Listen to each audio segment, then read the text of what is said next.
Hello, welcome to Instructional Design from the Ground Up. We are your source for all things ISD. So if you're a trainer, a teacher, a subject matter expert, instructional designer, a manager of the process, or if you're just interested in this incredible field, you are in the right place. And you are especially in the right place tonight because my friend and colleague Todd Brace is with us tonight. And Renee is not here with us, but Denise is.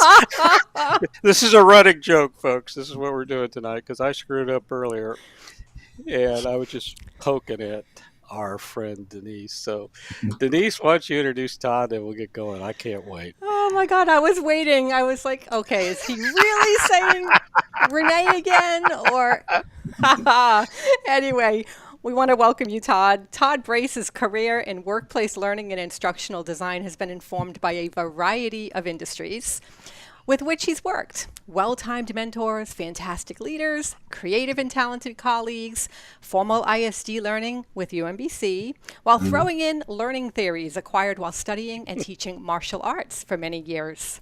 These days, in addition to being Director of Leadership and Organizational Development for Luminis Health, his continued love of learning is fueled by spending as much time as he can with his two favorite learning machines, his 10-year-old granddaughter and 5-year-old grandson. So, Todd, I understand that you got your start in ISD by working in the Old Job Training Partnership Act program. Tell us a little bit about that. Well, that is partially true. I guess you could say I got started in ISD when I was an undergraduate at Salisbury State College. That should date me for anybody on the call. It wasn't even close to being a university. In fact, not to digress, but I was on Salisbury's very first lacrosse team. I was the goal. I was the goalie, and we didn't win a game that first season. And now they're Oh, perennial champions. So that anyway. But oh, I studied to be a high school teacher and learned some really, really strong lessons there that I can share a little later around instructional design, particularly around the area of behavioral objectives.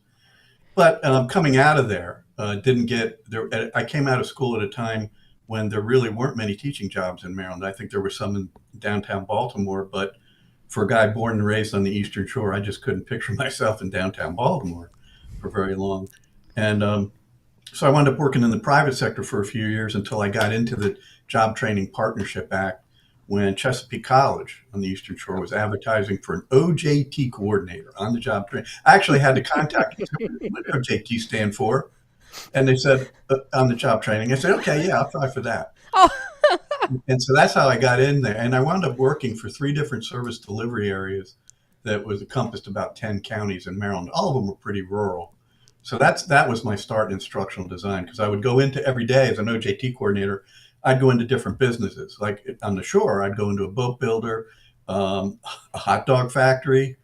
That's interesting. Didn't eat a hot dog for quite a while after that oh, gig. Going to banks and farmers, and we'd create customized on the job training programs. And in return, they would hire our clients. All of them had barriers to employment. So I did that for, God, 10 years, and then finally moved into the private sector. well, that whole Eastern Shore experience, those of you who aren't familiar with Chesapeake Community College, which my son and daughter attended, and my son Joe graduated from Salisbury post your particular experience. And, I know what a wonderful school both of those are. And so there's something about being grounded in the Eastern Shore. And I spent, 23 years on the shore and commuted to DC essentially.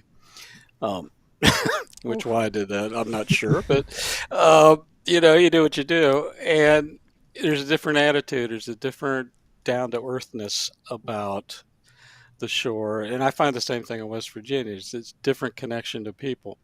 So it would not surprise me at all that you were doing hot dogs and, and all the other things you were doing because those are just such natural parts of that.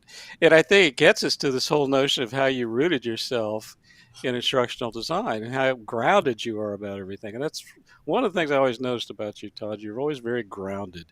There was never anything else about what you did. You just did it and it spoke for itself, and it was always about people and always about trying to find those solutions.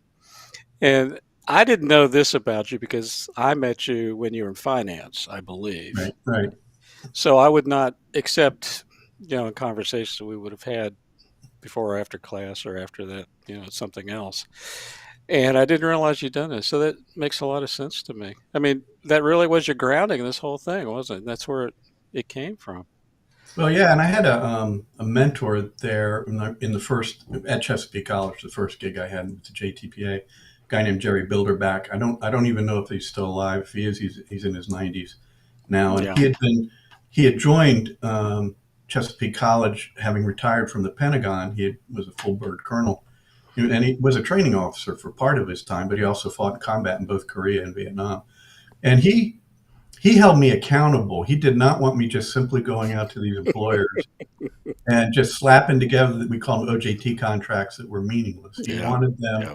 to really spell out what is it those people are going to learn, what's it going to look like when they've learned it, what are they going to be able to do, how are they going to be employable, and he did not let me create anything that wasn't airtight. And I still to this day consider him probably my biggest mentor. Yeah. Well, that makes perfect sense. And Having Denise a is from mentor. is Yeah. from Rhode Island, so she has a different grounding. Um, you know, and this is I find so fascinating about our field. And I don't know if you find this too, Todd, but there's so many different people from so many different places, and the origin of their interest in the field and their origin of the interest in helping people.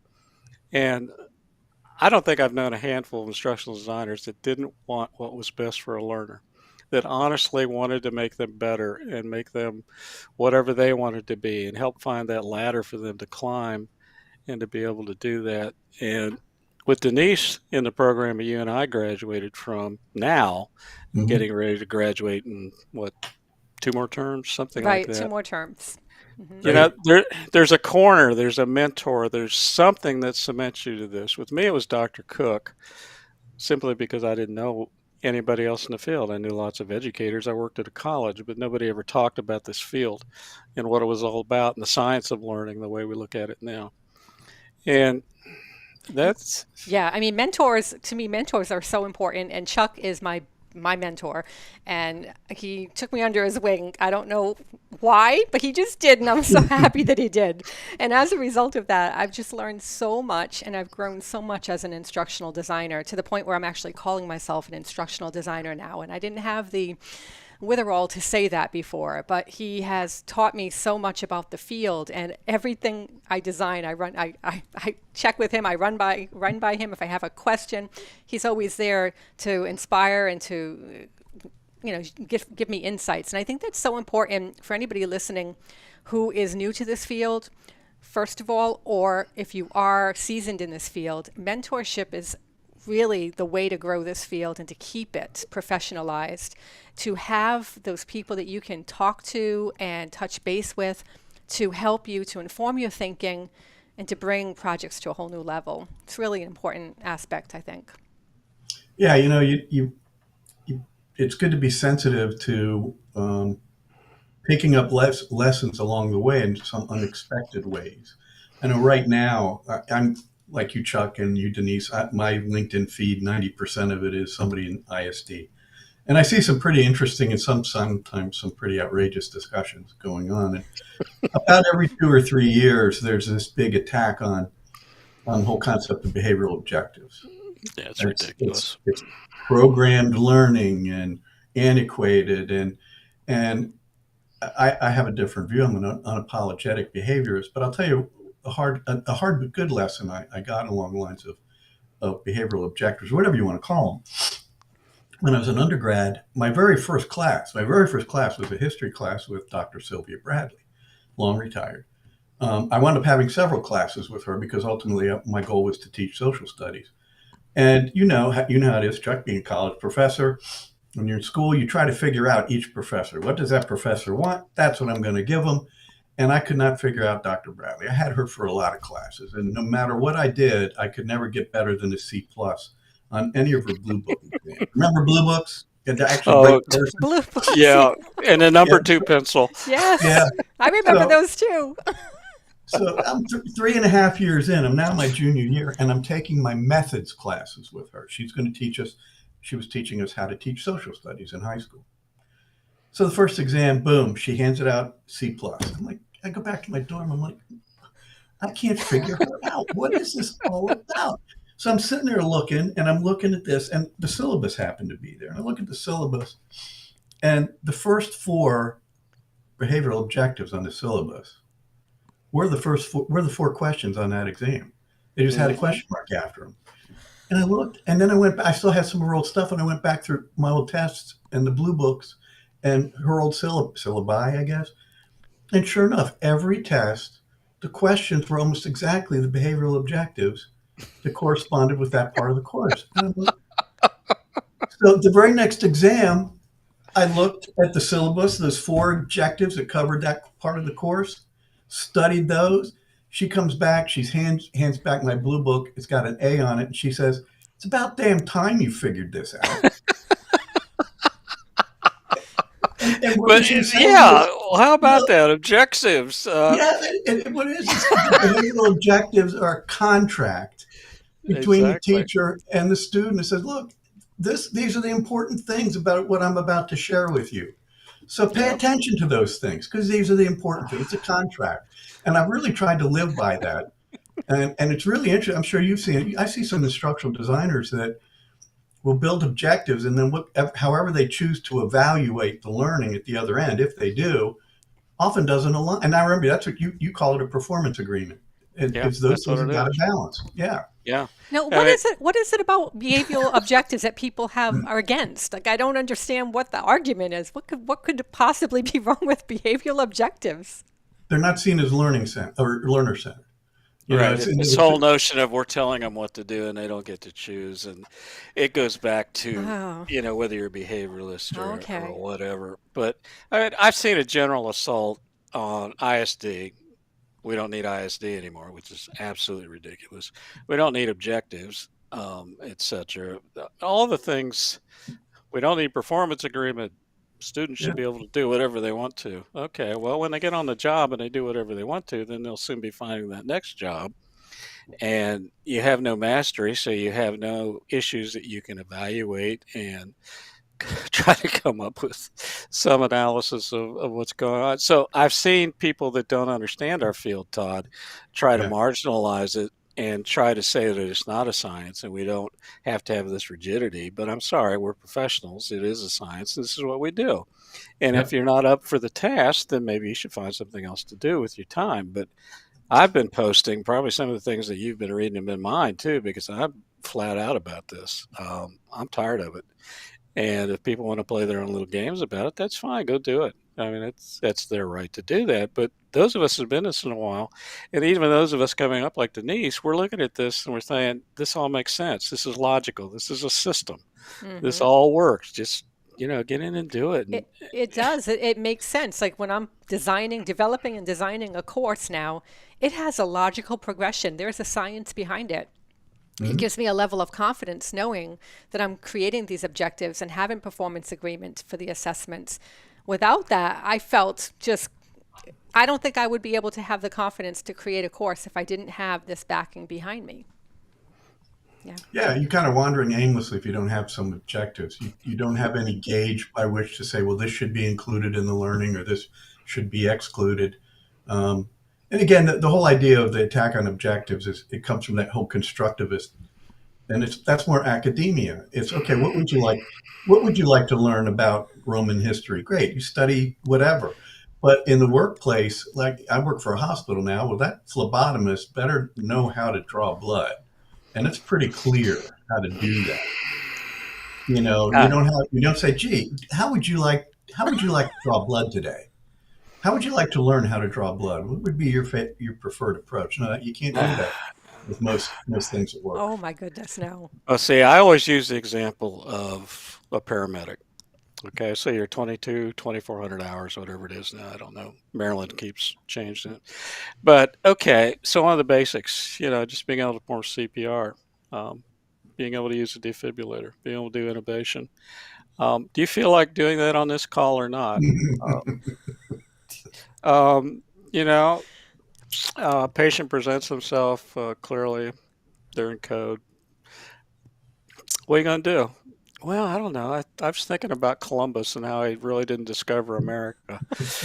And uh, it gets that silly sometimes. People do not understand that organizations, professional organizations, especially in healthcare and everywhere else, I would argue everybody, but you have to have standards. You have to have certification. You have to have knowledge checks. You have to be able to show mastery at a certain level to be able to maintain the quality of care in your case, the quality of service in other cases.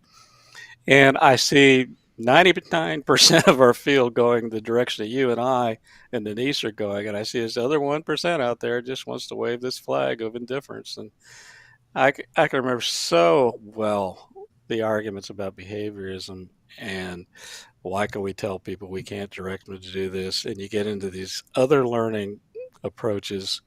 And it was all about let's sit in a circle and decide what we're going to do today. And I think there's a level for that, but I don't think in professional work that has any place.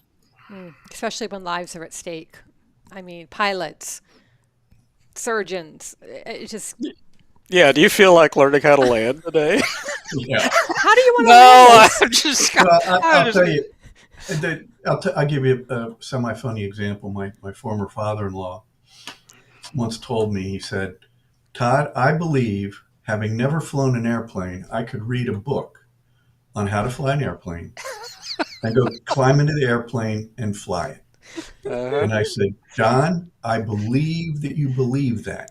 And I will fly with you the third time you go the up. third time. I think you get lucky twice. So, and again, it's that whole difference between education and training. That's what everybody argues about at the old ASTD conferences. What's the difference between education and training? Yeah, I mean, come on. Don't we have better things to do? And Yeah.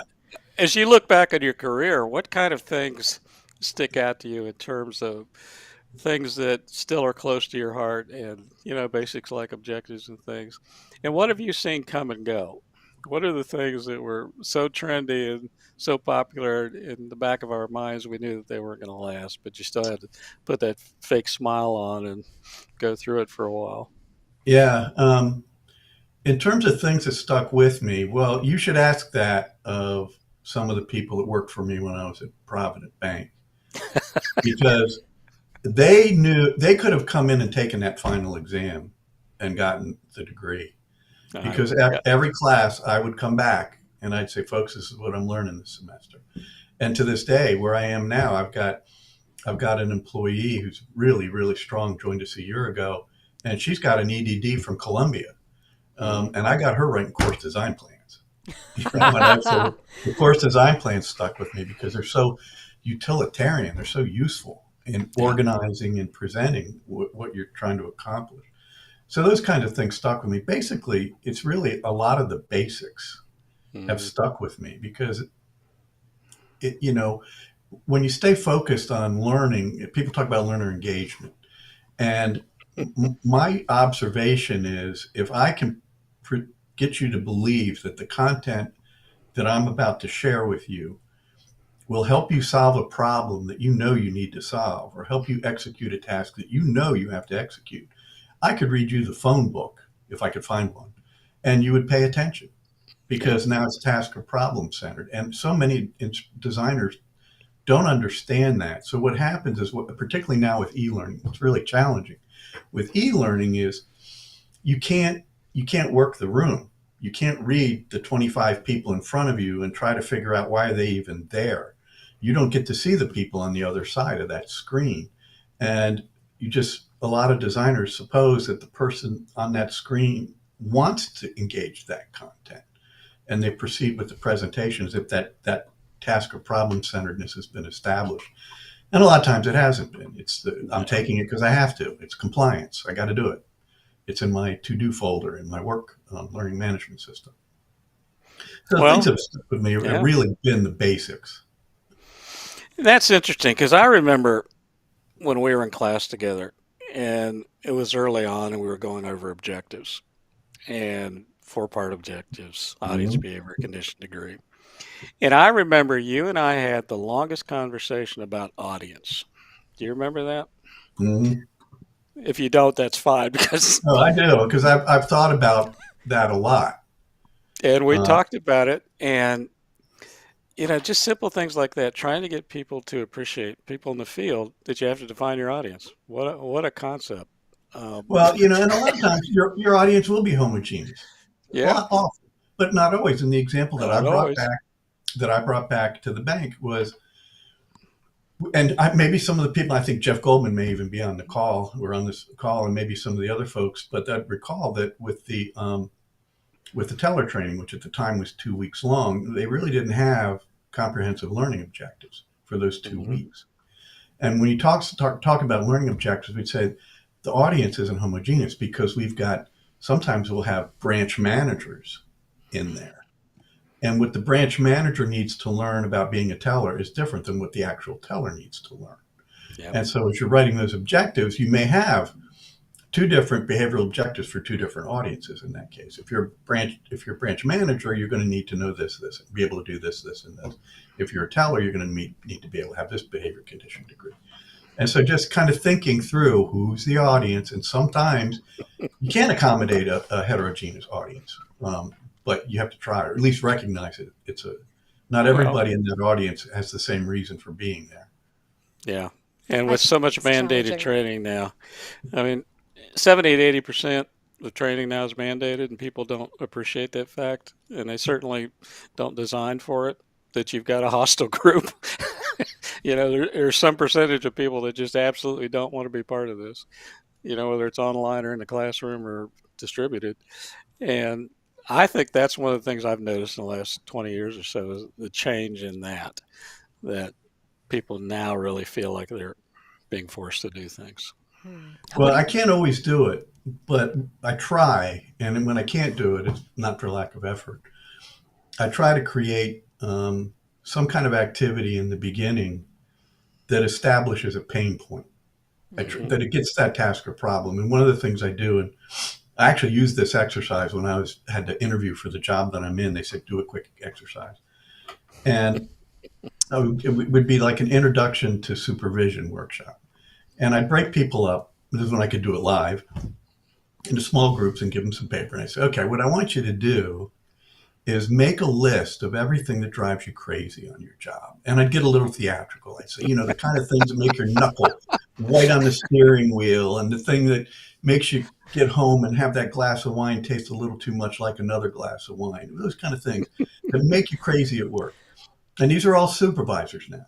And they'd always go, oh, you didn't give us enough paper. I go, don't worry about it. I got more paper. I got more markers. Just write it up.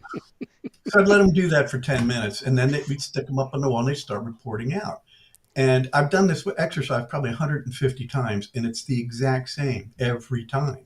Yep. And people will say, oh, people who gossip, people that don't want to do their work, people call in or don't call in, or all this stuff. And we all report out, and I said, what's all these things have in common? And somebody gets to it. Well, it's all people related. Yeah, even if when the system goes down, it's still people related because you're counting on somebody fixing it. Yep. So I said, okay, now suppose something that I share with you today will make all these things go away. What would your job be like?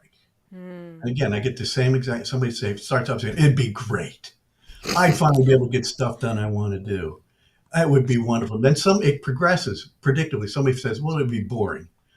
And then somebody finally says, well, they wouldn't need us.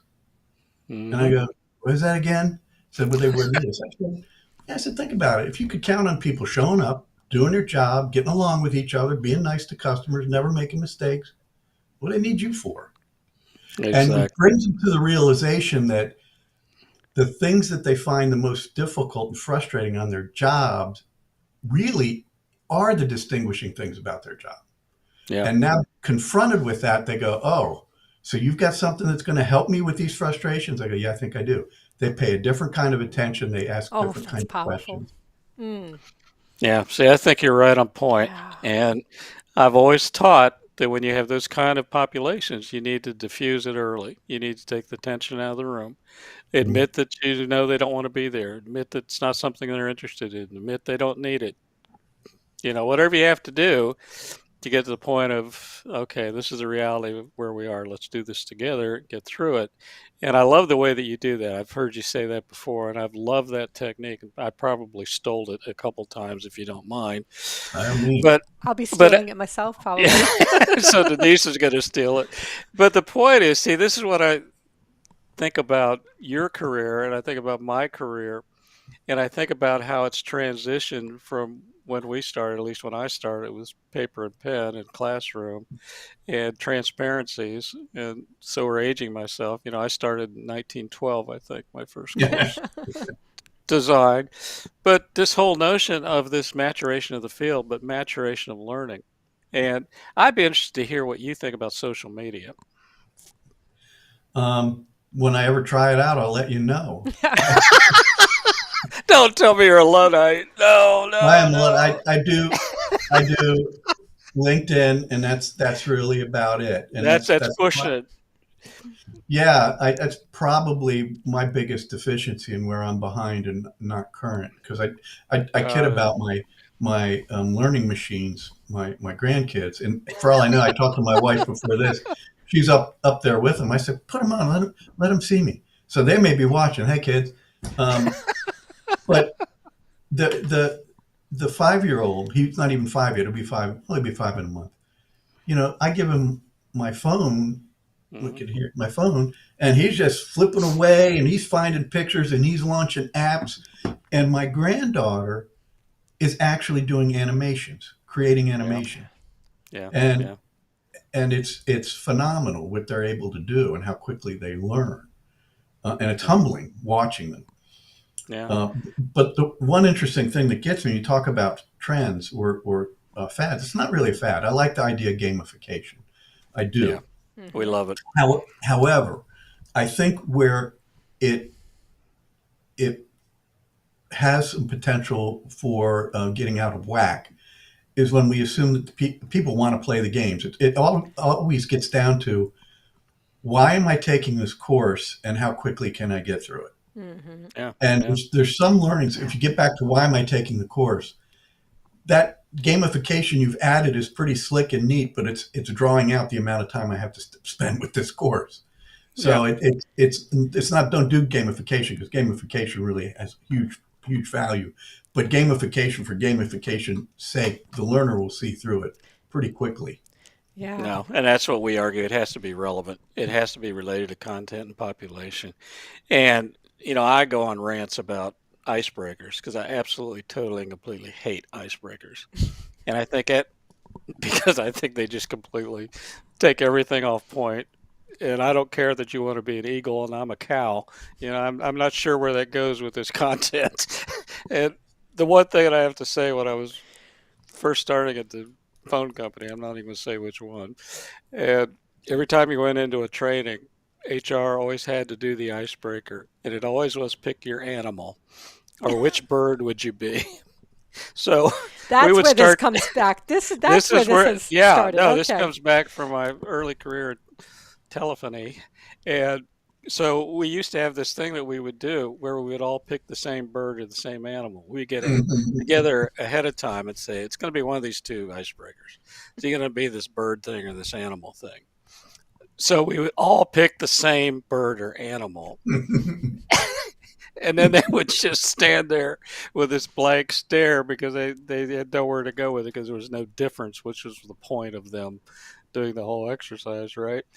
And Yep. I could see that with gamification if you don't do it well. And Dr. Miko is on here all the time with us. He is Mr. Gamification. And he's really thought about it, and the way he integrates it, it's just another learning method. It's a way to engage and empower learners as opposed to entertain them or confuse them. And I think Yeah. that's where it goes off the rails. Yeah. Yeah, it always comes down to you don't want to waste the learner's time. And I hear Chuck in my head every time I'm trying to design something, and I think, okay, is this wasting the person's time? Because yeah, it kind of feels like that. I'm going to nix that and try something new. Well, you know, it's funny when I first got here, and at the bank, banking is very heavily regulated. So when I got there, um, there's annual training that everybody has to go through, and you have to document it. And It's compliance training, stuff around the Bank Secrecy Act. Well, the hospital is very similar. But at the bank, one of the reasons why I wound up in your class, Chuck, originally was they came to me and said, security is responsible for the compliance training. And we've got 160 branches, so everybody's keeping their records in 160 different files. And yet the regulators are saying we've got to document this training. So I made the case for a learning management system. I said, if you give me a learning management system and we deliver e-learning, I can tell you to the second who's been assigned what, and who's been completed what. But what really got me into your course was our CEO at the time, Peter Marshall, came to me and said, Todd, before I retire, I want to see real e-learning here. Not the stuff you bought off the shelf, where you still use the compliance stuff, but I want to see real e-learning here. He said, because when I was a graduate student at MIT, I interviewed B.F. Skinner about his analog teaching machines. He actually interviewed Skinner. And Really? and said, ever since I saw that, I was fascinated by the concept of people learning from machines. So I had learned a little bit about instructional design, but I think one of the biggest things I got out of your programs was that it helped me. I learned a lot of new things, but it also helped me organize things that I'd picked up along the way into a more systematic approach. But I thought, if I'm going to get this e-learning thing down, I don't know that I'm going to design an e-learning, but I'm going to need to be able to talk to the IT guys. I'm going to need to talk to vendors. I'm going to need to talk to people that draft the authoring tools. And I said, let me see what's available. So I found UMBC, and I said, I can get this distance learning certificate. That'll fit the bill. That's all I was going to do. So I went and I got the certificate. 101 with you. So then somebody said to me, I don't remember, it may have been you, maybe somebody else said, that wasn't so bad. Why don't you get another certificate? I said, okay, I'll do that. That was me, by the way. Yeah, it was. So then once I got 2 certificates, it was you. Probably said, we're only 4 courses away from your master's. Finish it out. Yeah. So you fell right into my trap. Yeah. But when I got here, they've got even more compliance learning in healthcare that people have to go through. And I got here and I started looking through the content, and I told my new boss at the time, I said, this is awful. You talk about page turning. I said, here's an 80-slide deck that at the end only has 4 questions. I said, how do you have 80 slides with only enough content that's worthy of 4 questions? I said, either get more questions or fewer slides. So she said, Todd, don't worry about it. We just, you got other things you got to work on. Just let that go. Everybody's used to it. But what I did, I was a hero for a year and a half. I created pre-tests so people could test out. So it was an 8-hour exercise, got down to an hour and a half.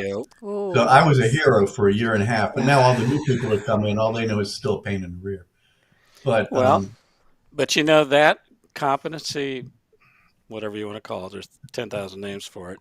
But I started doing that in Apprentice, and actually was part of a grant from the Labor Department, so that if you had skills in a certain field, you didn't have to go through a full apprenticeship. You could test out of the areas that you could show that you had mastery. So, whether you're an electrician or a bricklayer or whatever, but you had never been through an apprenticeship, but you might have been on the job for 10 years or 15 years. Yeah. Why in the heck would you have to sit through a 5-year apprenticeship? I mean, it's made no sense. So this whole notion, and I'm so glad that you said that, because most people still haven't caught on to this, that this is perfectly legit. It's recognized by DOL and others that, look at these things. And I would assume regulators are now in the same position of, as long as you can certify mastery, I don't care how they get it. Yeah.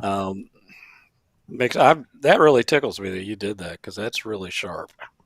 Well, we talk about, that in addition to behavioral objectives, everything else, the other biggest topic out there, at least in the LinkedIn feeds that I read, is all about learner engagement.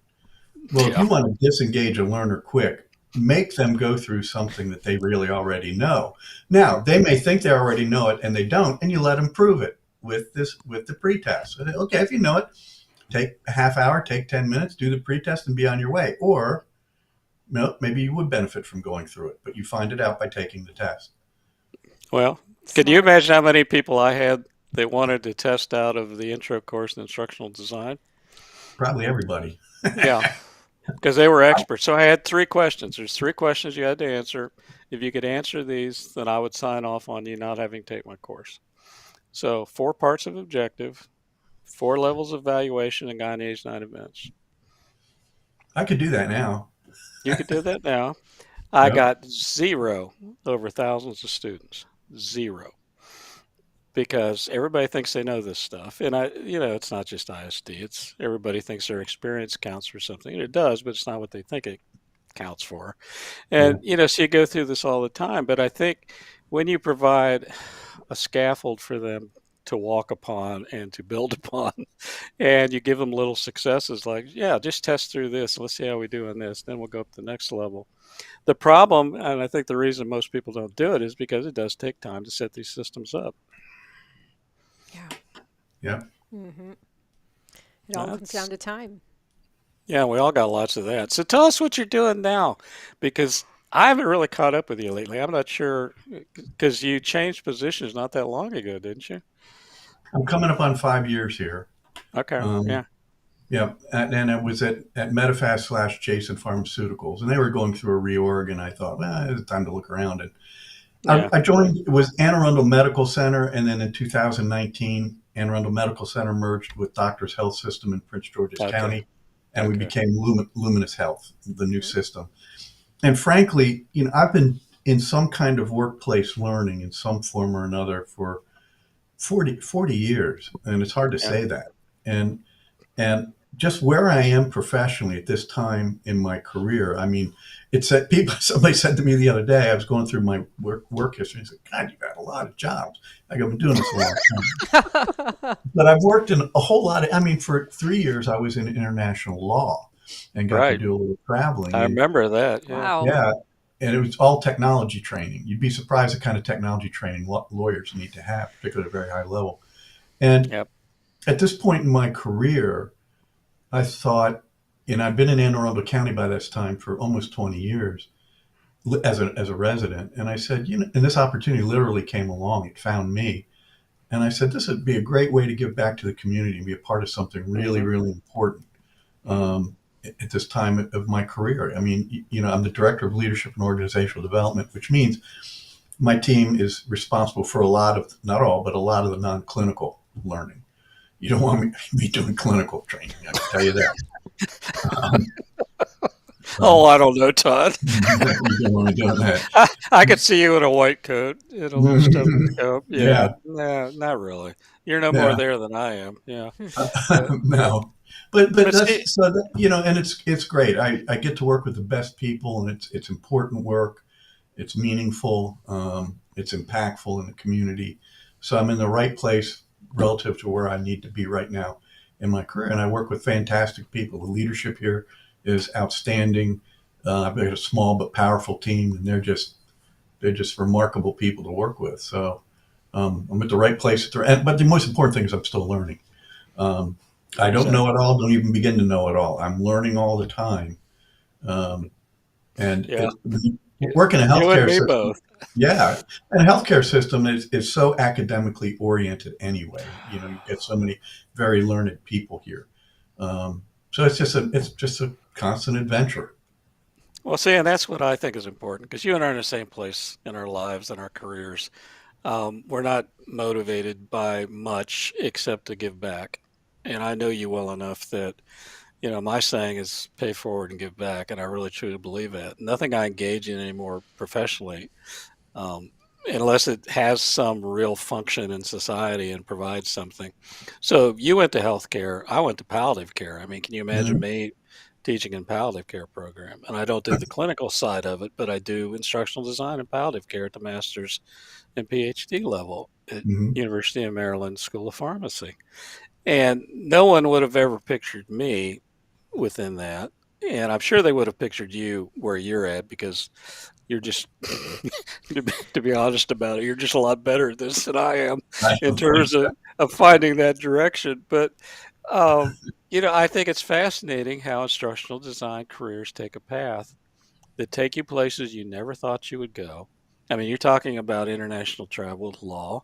I mean, I had a project in Egypt for 5+ years. I worked all around the world with organizations. And I came out of Dayton, Ohio, where I couldn't even tell you what the streets were on the north end of town. And it's that kind of growth and that kind of stuff that happens in this career. And I've wanted you on here for so long because you represent what I think is a perfect model for people to look at and say, I want to be Todd when I grow up. I want to be able to do these kind of things.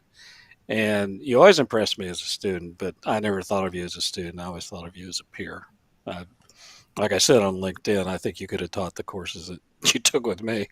Well, And it's just a wonderful thing for people to look at you and look at what you're doing with your career and with your life and the value you put in giving back and taking care of other people.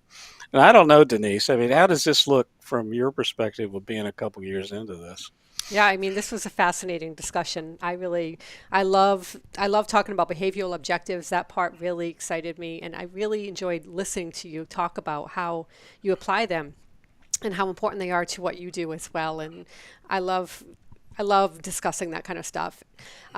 It's really, yeah, it's just been a really insightful conversation, and I'm really grateful that you were able to join us, Todd, to share your thoughts and insights in this really great field. So it important. is a great field. It is a great field. And So if I, promise me you will come back because I would like to talk. We could talk about, I could do a whole show on Skinner. You want to do Skinner and his sure. pigeons? Did you ever read up on his pigeons in World War II? Yes, I have actually. So I Yeah, don't know if let's do Denise a knows. Skinner Well, let's show. talk about. I would like. That's. Yeah, I'm gonna note that. We're gonna talk the about pigeons and Skinner. the war pigeons. I mean, but he's such an interesting man, and I would really like to kick that around with you. We've never had that discussion, so that would be a No, lot of fun. Hmm. We we'll have a should do few that. beers while we're doing it. Oh yeah, I mean, absolutely. Well, we should Can I give probably. you one? Can I give you one last story that I like to tell? Yes, And please, please. it appalls people when I tell them, but it actually makes a point. When I was heavily involved in martial arts, our system would have a summer camp every last weekend in June, every year in Wilmington, North Carolina. End of June is not a good time to be in Wilmington, North Carolina, but that's where we'd be. And our system was a very hard style system. The training was truly hard and brutal all the time. And in the months leading up to summer camp, the training was more so because you had to get in shape for it. You really had to get in shape for it. And because you'd start out on a Friday night, you'd get there, you'd work out from 5 until midnight. And then Saturday, you'd work out from 8 until 5. And then Sunday, 8 until 3. And then everybody either goes to the airport or starts to drive home. And you would crawl off the floor every night. So everybody was not looking forward to it, looking for reasons not to go. And but because it was truly, it was one of those things that you'd fall out, you'd pass out, and all that. But at the end of the weekend, you were delighted that you were there because of what you accomplished. So the Yep. first time I went as a black belt, um, our Sensei Russ, the chief instructor, called all the black belts into his office, and he said, "Okay, here's what we're going to do." He said, "When we get started, and all the students were out there milling around, nervous, you could tell. So we're going to start with the white belt curriculum, start to move up." He said, "I want you to move through the ranks. Don't catch anybody doing anything right. Even the most perfect student finds something they're doing wrong. Get in their faces, yell at them. If they're a brown belt, go ahead and kick their feet out from under them and just get in their faces." He says, "I want them crawling off at the end of the night wondering if they know right from left." He said, "Saturday morning, we're going to start out the same. Just, I want that. If you make them cry, I don't care. Just get in their faces. Nobody does anything right." He said, "Then right before lunch, we break for lunch, I'll give you a sign. Then start going, okay, that's looking a little better." And then after lunch, we slowly ramp up the positive feedback so that by the end of the day, it's only positive feedback, no negative. And then all day Hmm. Sunday is very positive. Now, I didn't know the method to that. I'd been through it as a student many times, Yep. never as one of the Yep. instructors. And Yep. he said, sometimes and this is kind of he was an American, but he lived in Japan for many years. He said, sometimes you have to empty the vase before you can put anything else in it. And Yep. that's what he was Oh doing my that first gosh. night and half the first day. He was breaking through the hubris that the students had, thinking, I know this stuff. I know this stuff. And when I tell other instructional designers this, I said, look, I don't design instruction where you're going to hit anybody or kick their feet out from under them. But the whole idea is, again, that's where I got to take them to the pain point, to where they're saying, what am I doing wrong? What am I getting wrong? What is it I don't know about what you're telling me? Please share it with me. and not by hitting them, but No. sometimes So, you might want. so, so that's what happened all those years ago when I was in the dojo, and I would go for testing of my different belts, and I would come out of it like halfway through the day, I thought I was just going to die. I wanted to Yeah, die. That's what yeah, they were doing. yep, testing you, yeah. They So were. Wow, I didn't know this about you, Denise. Wow, Yes, I studied for 4 years martial arts. okay, really? Yeah, yeah, Kensho-ryu, Kenpo, what it was called. Yeah. okay, yeah, yeah. In Rhode Island. I almost made it to my black belt test, but then I moved to Maryland and I couldn't find another school down here that I felt home with. So I just never went back. I tried to go back to Filipino stick fighting, believe it or not, and I did Oh yeah, that for about a year or two, and I did not like that at all. Did not like it. Wow, I'm learning things tonight. yeah. Yeah. No, Wow. no margin for error in stick fighting, but I don't. No, there's not. I think as my career fades out in a bit, I think one of the things that I enjoy the most looking back over it, and maybe there's some people on the call. Like I said, I think Jeff was going to be on the call and some others, but I've worked Hi, with some Jeff. I've worked with some truly remarkable people in all the places I've worked, and I can think of a number of folks who got bit by the ISD bug and are now instructional designers at Johns Hopkins, at T. Rowe Price, Yeah. at different places around that. Jeff was already on that track, but others that weren't on that track, Hmm. found themselves in a rewarding career, a lucrative, not real lucrative, reasonably lucrative career, paid the bills anyway. And as I look back, I think having led a number of people into the ISD field is probably the most rewarding thing that I look back. And it's what I'll remember. I'll remember that more than anything I designed, any program that I ran. It'll be the people. Yeah. See, I think that's the point. And Denise is like that, but she's starting to teach. You and I mean, what's more important to me now is to see success in other people. Mhm. To see them come through. And if it's not IC, that's fine. I mean, it's all relevant to what you do and what you think you should do and everything else. But the point being that, as Dr. Cook always said, he said, I want every student that I work with to have a success every day. And that's a paraphrase of that, but it's essentially what he wanted. He wanted everybody every day to have something great happen in their life. Mhm. And that doesn't happen by accident. That happens by mentorship. That happens by supporting people, by sometimes being honest with them that first morning and kicking out their feet. And Yeah. all that, right? I mean, that's all about getting to that point. And you know what, Todd? It's been such an honor and pleasure to catch up with you. I wish we'd have done it in person because you and I haven't been in the same place for a while. We're going to do that. But I can't It's thank you been enough for almost being on here. it's been almost 20 years. I can tell you right now, I won't be here 20 years from now. So if you want to do it again, we got to pick up the tempo a little. You're not going to be here 20 years from now? I mean, I'm thinking about starting an entire community of retired instructional designers. We're going to buy a home somewhere and we'll sit around and tell jokes about Gagne or something. If you want to be a part of that, maybe Okay, not. But at the risk of offending your audience, whoever that may be, again, as I said earlier, the big argument, the geeky argument in the bar at the ATD conferences is what's the difference between education and training? And yeah, I can yeah, with this thought. Think about your kids in school. Would you rather they get sex education or sex training? yeah. I That hear pretty that much all. clears it up. Yeah, I have an answer for that too, which I shall not share here. Okay, But well, yeah. Okay. yeah, I'll tell you in person. But so this has been so cool. Thank you so much. And this will go out into post. Denise will take out my mistakes and make a real product out of it, Okay. and then it'll go out and post. It'll be out there. But promise me you'll come back, and I think we should do a Skinner show. I think Yes. we should argue about training versus education because I think we could spend a easy 30 minutes kicking that Easy. around. Yep. And objectives. If you would like to continue to join us, I would like to have you continue to join us. Sure. Would love to. Perfect. And we'll get you on to Twitter. And Denise and I are going to do a TikTok. Do you want to be on our TikTok? We're both going to dance. You can say I no. think I'll pass. I got a bad leg. No, you're not going for that, huh? That karate blew my knee out. I'm sorry. I don't dance. Oh, well, we can help you. We can hold you up on each side. Okay. Yeah, no, All we'll take righty. care of that. Team effort. So, everybody, thanks for joining us tonight. Whether you see this in post or whether you're watching in town with us, remember this is instructional design from the ground up, your channel for all things ISD. So, if you like us, you're allowed to say, gee whiz, I like this, and you're allowed to subscribe. We're almost at 300. We'd appreciate that if you join us if you haven't. Otherwise, look for us live on Tuesdays, and you're going to get, incredible guests like Todd every time. Thank you so much, Thanks, everyone. folks. Bye. Thank Good you. night.